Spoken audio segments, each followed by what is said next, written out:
Alors l'enluminure est un art du Moyen-Âge, c'est-à-dire il s'agit en fait de l'illustration des textes médiévaux, des textes calligraphiés à la main, puisqu'à l'époque on calligraphiait à la main.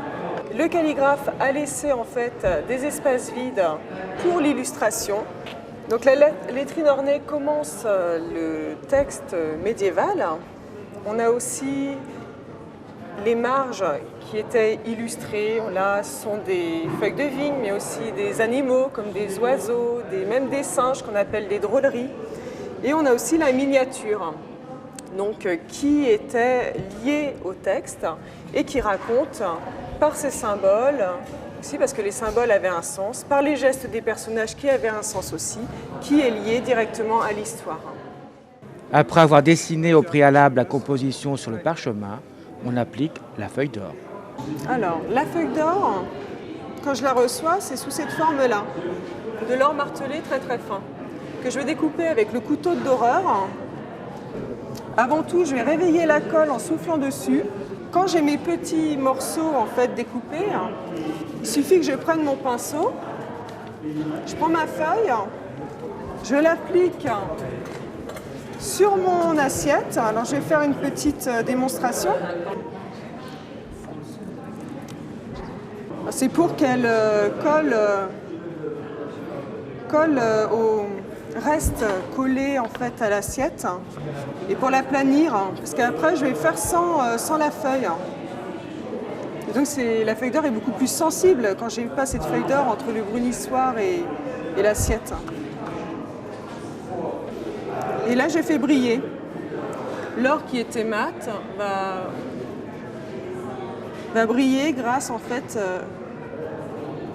au brunissage.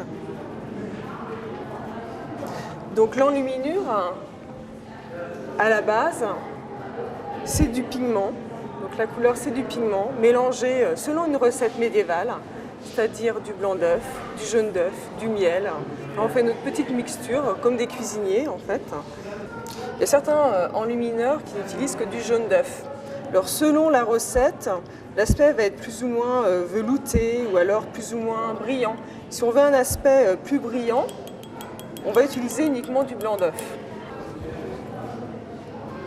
Donc alors, je mets 2 cuillères à café de blanc d'œuf, 1 cuillère à café de miel, voilà, de miel, ça colle, et la gomme arabique.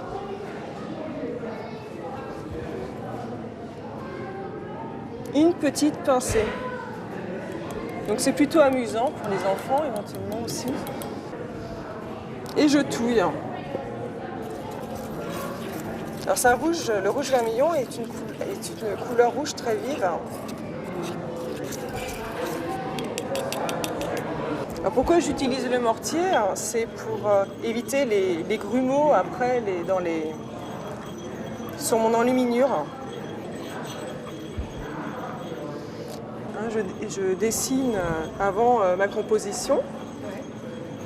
Je la décalque quand je suis contente du résultat, il vaut mieux.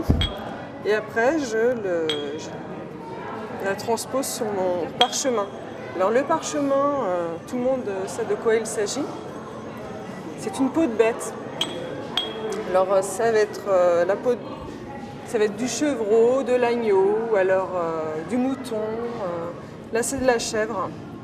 Ou alors un veau mort-né. Parce que le veau mort-né a comme en fait qualité d'avoir une peau très très lisse, sans imperfections, des traits aussi très fines, et qui permet une conservation des couleurs qu'on a moins avec la chèvre ou le mouton. Donc à l'époque gothique, c'est vers la fin du Moyen-Âge, on pouvait mélanger les couleurs. On fondait les couleurs, ce qui permettait un certain volume. Avant, on avait tendance à les superposer. Donc on superposait des aplats, des couleurs assez intenses aussi, mais qui procuraient moins de volume. Alors là, il me faut un mélange parfaitement liquide parce que c'est la première couche que je vais appliquer sur mon parchemin, sur l'un des motifs de mon dessin. J'ai besoin d'humidifier mon parchemin en fait. Là, ça s'appelle travailler à la goutte. C'est comme une goutte d'eau en fait que j'étale sur mon parchemin. Tu remplis des espaces. Voilà le motif. Là, je veux une feuille d'acanthe. Là, ça s'appelle une feuille d'acanthe que je suis en train de peindre. J'aurai des feuilles d'acanthe bleues, aussi avec des revers rouges, aussi orangés. Je vais jouer avec le orange, le rouge, faire des dégradés de couleurs. Là, c'est la première couche que je veux très très liquide pour humidifier le parchemin. Parce que la première couche doit toujours être très liquide. Et alors j'aurai une deuxième couche, une troisième. Plus on met de couches, plus on a une intensité de couleur. Puis après, je vais jouer avec le foncé, le clair, pour avoir du volume. Ça, ma feuille d'acanthe ne sera pas plate.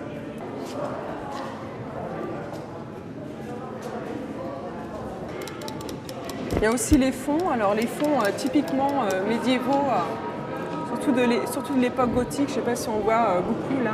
Je vais faire un fond quadrillé. Ou plutôt ce sont des losanges.